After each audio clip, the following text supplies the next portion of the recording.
Bab 1923. Beldoyin yang tidak puas. Kepala keluarga Ouyang juga sedikit memerah, dan mengepalkan tinjunya erat-erat. Namun dibandingkan putrinya, kepala keluarga Ouyang bahkan lebih berterima kasih kepada Erik Qin. Semua orang tahu bahwa jika bukan karena barang dewa Erik Qin yang tanpa pamrih memberi Vela Ouyang bagian, dengan kekuatan putrinya, dia tidak akan mencapai level ini. Keluarga Ouyang, aku berhutang budi pada Tuan Qin. Kepala keluarga Ouyang menarik napas dalam-dalam. Di bawah awan. Setelah istirahat, Erik Qin meraih Finola Su dan keduanya terus mendaki. Menaiki tangga ke-31, kedua sosok itu tiba-tiba menghilang ke awan. Di atas Gunung Suci, semua orang melihat ke atas dan melihat pemandangan ini, hening sejenak, keterkejutan yang tak terkatakan. Mereka juga membujuk Erik Qin untuk tidak pergi ke tangga langit sebelumnya, agar tidak menyakiti pondasi. Alhasil, Erik Qin tidak hanya memanjat, tetapi juga mencapai awan. Sudah di lantai 30. Benar-benar tidak menyangka tubuh teman kultivator Qin yang terluka parah bisa mencapai posisi itu. Terdengar suara seorang kultivator yang penuh emosi. Semuanya, aku merasa bahwa aku bisa bunuh diri. Jelas aku memiliki stamina penuh, tetapi aku tidak bisa memanjat lagi setelah mencapai lantai 25. Orang lain tersenyum pahit. Teman kultivator, jika kamu bunuh diri, maka aku sekalian saja hancurkan jiwa dewa. Aku menggunakan harta karun berharga keluarga dan hanya naik ke lantai 23. Aku hanya di lantai 21, satu jari tangan teman kultivator Qin ini pun diperkirakan lebih baik dariku. Sekelompok orang berbicara, hampir menangis tanpa air mata. Saling membandingkan dengan orang lain hanya akan membuat mati keki. Dia lelah seperti anjing, tetapi hanya di lantai 20. Erik Qin bertarung dalam pertarungan besar berturut-turut, bahkan tidak sempat mengganti pakaiannya yang bernoda darah, langsung naik ke awan. Tak heran jika keluarga mengharuskan mereka berteman sebaik mungkin dengan Erik Qin, dan bahkan para sesepuh keluarga yakin Erik Qin akan mencapai fase penilaian di masa depan. Tampaknya itu sepenuhnya benar. Erik Qin benar-benar tidak bisa ditebak. Tapi aku tidak tahu sampai tahap mana teman kultivator Qin bisa capai. Jika bisa mencapai lantai 40, kita akan diberkati. Seseorang memikirkan sesuatu dan tiba-tiba menantikan sesuatu. Teman kultivator benar, perayaan bersama dari langit dan bumi. Jika itu muncul, maka kita benar-benar harus berterima kasih kepada teman kultivator Qin. Mata orang itu berbinar. Kalian berdua, apa yang kalian bicarakan? Apa maksudnya perayaan bersama dari langit dan bumi? Tetapi lebih banyak kultivator yang bingung, dan beberapa tidak tahu apa artinya. Kultivator yang bicara sebelumnya, ketika melihat kondisi ini, dia membuka mulutnya lagi. Semuanya, perayaan bersama dari langit dan bumi ini adalah semacam berkah dari Sekte Suci Tangga Langit. Aku mendengar bahwa ketika seorang murid naik ke posisi yang sangat tinggi, semua murid yang berpartisipasi kali ini akan terpengaruh olehnya. Tapi fenomena khusus ini sudah tidak muncul selama bertahun-tahun, dan kami juga hanya mendengarnya. Fenomena khusus legendaris. Ketika semua orang mendengar ini, mereka juga sedikit menantikannya. Sangat disayangkan bahwa di atas awan, dipisahkan oleh turbulensi kehampaan, mereka tidak dapat melihat apapun, tidak tahu di mana Erik Qin dan Finola Su saat ini.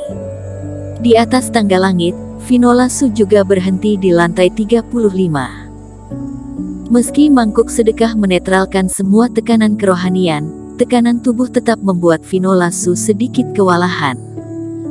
Jika Finola tidak cedera, dia seharusnya bisa memanjat lebih tinggi. Erik Qin sedikit menyalahkan dirinya. Jika bukan karena Finola Su dan Huo Rong bertarung sebelumnya, Finola Su tidak akan berhenti sekarang. Istirahatlah, aku akan menunggumu mendaki bersama. Eric Kin berpikir sejenak sebelum mengambil keputusan. Dia merasa bahwa tempat ini belum mencapai batas Finola Su, dan waktu masih panjang. Finola Su tersenyum dan tidak mengatakan apa-apa. Dia memiliki kepribadian yang keras dan tidak suka diungkapkan dengan kata-kata seperti Vela Ouyang. Tapi karena Eric Kin berpikir dia masih bisa memanjat, Finola Su akan membiarkan Eric Kin melihatnya. Kalian akhirnya melambat. Di lantai 37, Beldo Yin terengah-engah, berkeringat, tapi kali ini dia tersenyum penuh kemenangan. Ketika Eric Kin dan Finola Su naik ke lantai 30, mereka benar-benar mengejutkan dirinya, membuatnya sangat marah sehingga dia berpikir bahwa Eric Kin akan sekali lagi menarik semua perhatian. Akibatnya, melihat keduanya duduk bersila untuk beristirahat saat ini, Beldo Yin merasa lega. Master omong kosong macam apa Eric Kin, bukankah dia berdiri di bawahnya? Aku dengar tangga langit di atas lantai 40, akan turun cahaya perayaan bersama dari langit dan bumi. Ini merupakan hal yang baik untuk menyehatkan tubuh. Selama aku sampai di sana, ada metode rahasia yang dapat menyerap semua cahaya langit dan bumi, dan aku bisa naik ke posisi yang lebih tinggi. Mata Beldo Yin dipenuhi dengan keinginan, dan dia terus memanjat ke atas. Pria bernama Beldo Yin itu seharusnya sudah mencapai batasnya. Melihat gerakan di atas, alis Eric Kin juga sedikit bergerak. Harus diakui bahwa Beldo Yin mendapatkan warisan zaman kuno dan memiliki beberapa kekuatan sendiri, yang jauh lebih kuat dari Vela Ouyang. Namun menurut pengalaman Eric Kin, lantai 40 juga merupakan posisi yang sulit dijangkaunya. Bagaimanapun, setelah melewati begitu banyak lapisan tangga langit, dan tingkat tekanan antara setiap lapisan dapat dihitung dengan jelas. Inilah mengapa Eric Kin percaya bahwa Finola Su masih memiliki kekuatan lebih. Tapi hanya melirik Beldo Yin dengan santai, Eric Kin juga tidak fokus padanya. Eric Kin, mari kita lanjutkan. Kali ini, keduanya istirahat panjang. Setelah meminum pil dewa dan cairan spiritual yang dikeluarkan Eric Kin, wajah Finola Su jauh lebih baik. Bahkan, saat ini, mereka sudah mendekati batas kultivasi. Sulit bagi Eric Kin untuk membayangkan bagaimana pria kuat yang naik ke lantai 55 itu melakukannya. Bahkan di saat fit, tanpa bantuan mangkuk sedekah ini, khawatir akan sulit untuk mencapainya. Ketika dia menarik kembali pandangannya, Finola Su diam-diam berdiri. Eric Kin, aku pikir batas aku ada di lantai 39, kata Finola Su saat ini. Baiklah, aku akan menemanimu ke sana. Eric Kin dan Finola Su bergandengan tangan dan terbang lagi. Eric Kin, aku benar-benar tidak bisa melakukannya lagi. Ketika dia mencapai lantai 39 dalam satu tarikan napas, Finola Su duduk dan menggelengkan kepalanya dengan senyum masam.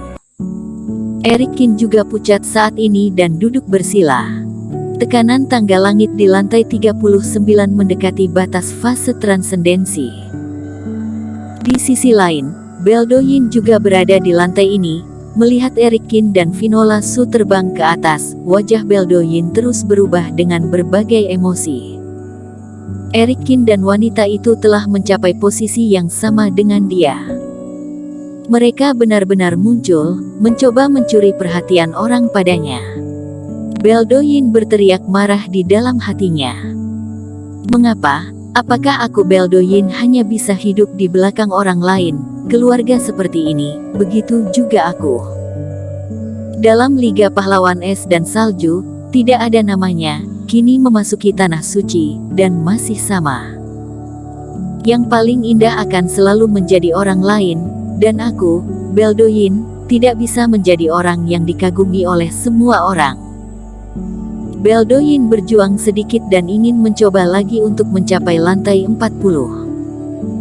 Tapi begitu dia pergi, wajahnya tiba-tiba menunjukkan rasa sakit, dan dia hanya merasakan sakit di otot dan pembuluh darah di sekujur tubuhnya. Sentuhan teror melintas di matanya, dan dia tidak berani terus mencoba. Meskipun ingin maju dan menikmati tatapan takjub ribuan orang, tapi dia juga menghargai hidupnya. Pergi ke lantai 40, dia mungkin terluka parah, atau tubuhnya mungkin meledak, atau dia mungkin mati. Bersambung.